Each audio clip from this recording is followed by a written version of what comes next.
California has made history by becoming the first state to implement a ban on most law enforcement personnel, including federal immigration officers, from wearing face coverings during their official duties. This significant legislation, signed by Governor Gavin Newsom on a Saturday, faced immediate backlash from officials in the Trump administration. The impetus for this ban stems from recent immigration enforcement actions in Los Angeles, where federal agents donned masks while making large-scale arrests. These operations triggered extensive protests and even resulted in President Donald Trump sending National Guard units and Marines into the area.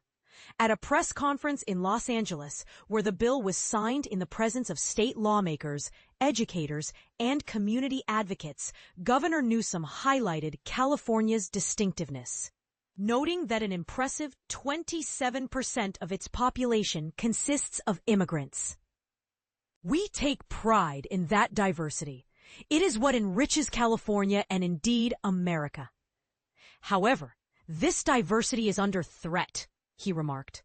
He expressed that the state is taking a stand against the troubling practice of agents wearing masks and lacking identification while apprehending individuals in public. "The consequences of these practices are chilling across our city, our state, and indeed our nation. It feels like something out of a dystopian sci-fi narrative.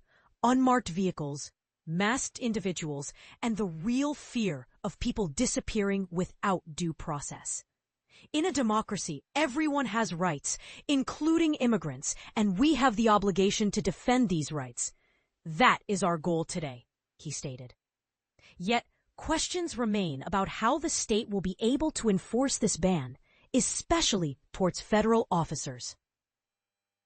Trump administration representatives have come to the defense of mask usage, stating that immigration agents increasingly face hostility both in person and online as they carry out their duties amid a broader initiative for increased deportations.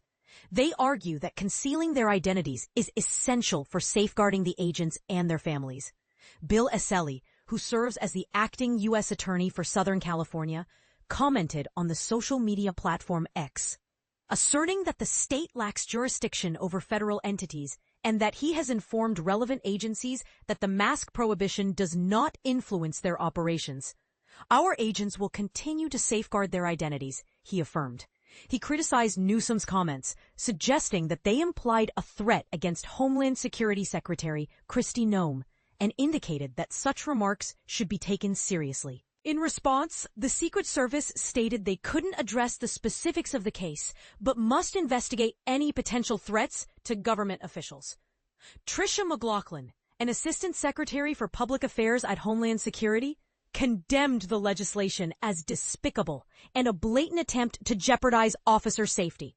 "While our federal law enforcement personnel are under assault from rioters and subjected to rocks and incendiary devices, a politician promoting sanctuary laws is trying to ban officers from wearing masks for their protection against being doxxed or targeted by known or suspected sympathizers of terrorism," she expressed via email. She emphasized that federal immigration agents put their safety on the line while apprehending violent criminal illegal aliens, arguing that rhetoric like Governor Newsom's contributes to an alarming increase in verbal and physical assaults against these officers. In contrast, Newsom pushed back against concerns over doxing, asserting that such claims are baseless and unsubstantiated.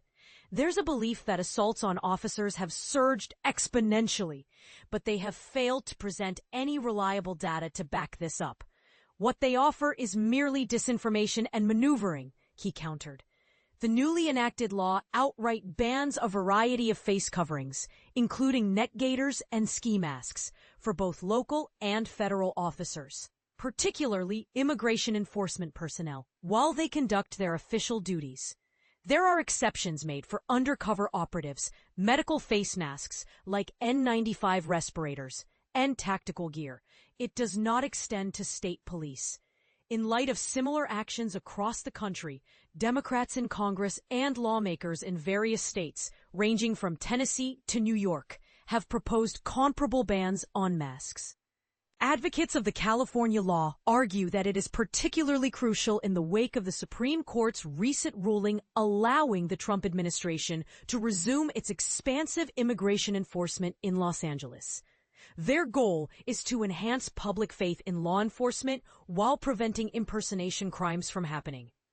Erwin Chemerinsky, a constitutional law expert at the University of California, Berkeley, backed the legislation, noting that federal employees must adhere to general state rules unless they significantly impede their official duties. As an example, he mentioned that federal workers are still required to stop at red lights while performing their tasks, as he stated in an opinion piece for the Sacramento Bee. Additionally, Governor Newsom enacted further legislation on the same day that prohibits immigration agents from entering educational institutions and healthcare facilities without valid warrants or court orders. Furthermore, this law mandates that schools inform parents and teachers whenever agents are present on their campuses. Assemblymember Al Muratsuchi from Torrance remarked, "It is impossible for students to thrive in their education if they live in persistent fear of deportation." The California Safe Haven Schools Act sends a crystal clear message to Donald Trump.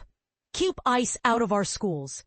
In a previous session, the legislature allocated $50 million to California's Department of Justice and various legal organizations, resulting in over 40 lawsuits against the Trump administration.